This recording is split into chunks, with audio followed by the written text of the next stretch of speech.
As an example of a maintenance religion, we're going to take a look at the Sumerians. Sumer is the region located on my map right in here in the Middle East today that corresponds more or less roughly to Iraq. And it is a region that provides a mother culture. By that I mean establishes ideas and traditions and beliefs that are going to continue right down until today. It is also an amazing origin site for human evolution in terms of the beliefs of religion. We're going to be taking a look at the Sumerians who emerged, we could say around 3000 BCE, and they create a cosmic maintenance religion. They have an origin story that tells about the gods creating human beings, in particular the god Enki. We're going to see him in a minute, because they needed workers to take care of them. Humans were created specifically to support the gods, to provide the gods with food, with shelter, and the shelter would be in the form of temples, and also worship, which the gods needed. And in return, the gods were going to maintain the world for us by providing things like good harvests and good births, and maintaining a health and wellness for people and for animals. Well, the living Sumerians did encourage moral behavior in life. That moral behavior had nothing to do with the afterlife or with our relationship to the gods. Once a human being died, that person would go to a kind of shadowy netherworld, and that would be regardless of the way in which they lived. Could be a good person, could be a bad person. Hey, everybody's out of here and essentially to the same place. What this means is there was no moral code in the religion. The way of achieving anything in your lifetime was to gain favor from the gods, and what you aimed to do was to please them, to see if you couldn't influence them to give you what it was you needed. So how do we do that? One of the ways that we do that is to have created of ourselves little tiny statues, up to perhaps a foot in height. We're looking at one of these right here. These little statues would be placed inside Sumerian temples along the walls, like so, in front of a larger statue depicting one of the Sumerian gods. That temple would be on top of a raised platform. This is the temple itself, a reconstruction. So that what we're really looking at is a sacred mountain. The temple itself has been artificially elevated under a solid base that elevates it up to the heavens. So we continue our ideas of sacred mountains and their prominence in religion. The idea is that this little statue would continually pray for us to the god in hopes that it would obtain for us goodwill from the god. This was a landscape, and I think you can see in the upper left photograph, which is from around the region of the city of Or in present-day Baghdad, that the environment was a desert environment and that it was a harsh one. It was also an unpredictable one, and that does influence the conception of gods in the ancient Sumerian world, and also it influences the need for gods. The early Sumerian gods were based on the forces of nature, and because nature itself was kind of tough and unpredictable, the rivers could dry up suddenly, or perhaps they could also overflow their banks. You could also have sandstorms suddenly appearing. Well, the gods behaved exactly the same way.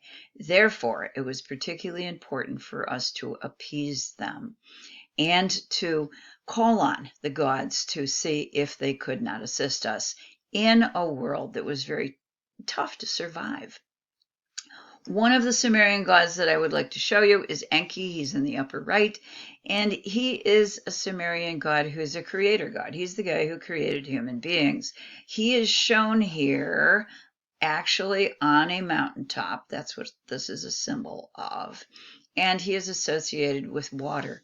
This is a region because it's desert, where water is incredibly important, and Enki is the god who is associated with that. You can see water flowing from his shoulders, and if you look closely, you'll also be able to find some fishies that are alive and well in that water. Okay.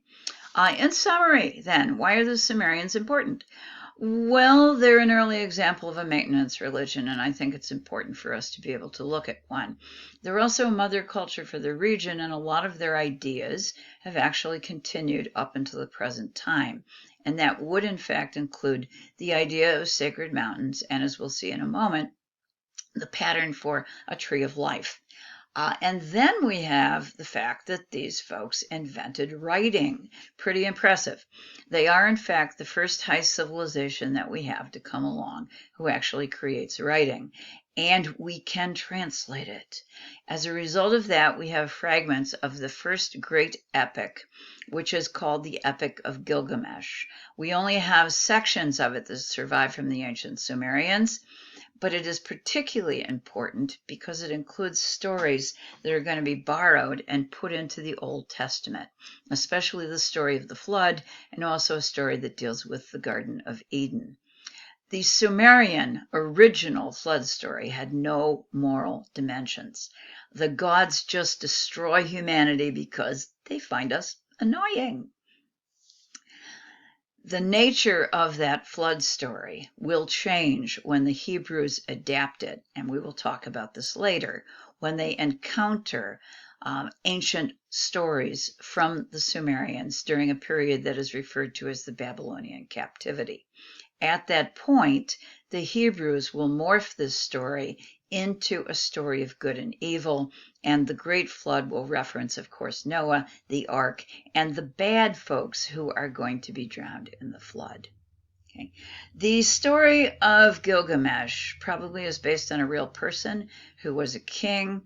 They are particularly important stories, and we have a series of stories around the figure of Gilgamesh. They serve as origin stories. Origin stories are stories that explain why things are the way they are, and basically why we can't change the nature of the existence of the world as it is. The little image below is a depiction again of the world tree. I would just like you to be able to see that the Sumerians also participate in this kind of universal embracing of a world tree or a tree of life. This is probably best referred to as a tree of life, and it is a Sumerian deity associated with fertility and renewal who embraces the tree, and surrounding him are animals, suggesting that he provides life to nature and to the animal world in general. I'd like to leave you with these images of the Sumerians. This is a depiction of Sumerian writing. I would like you to be impressed with the sophistication of the ancient Sumerians. They created, among other things, the wheel. And if you take a look at the top of the slide, you're going to see a wheeled vehicle. Without that, we wouldn't be able to drive around today or roll our luggage to the airports. That slide is on top of an image in baked clay, which is how the Sumerians recorded things, of a city map. The Sumerians were incredibly sophisticated people, creating a complex social system and hierarchical system of government. Within that, they also create complex literature in many forms, including the epic stories that are part of the Epic of Gilgamesh. Over to the left, we have two tablets baked in clay.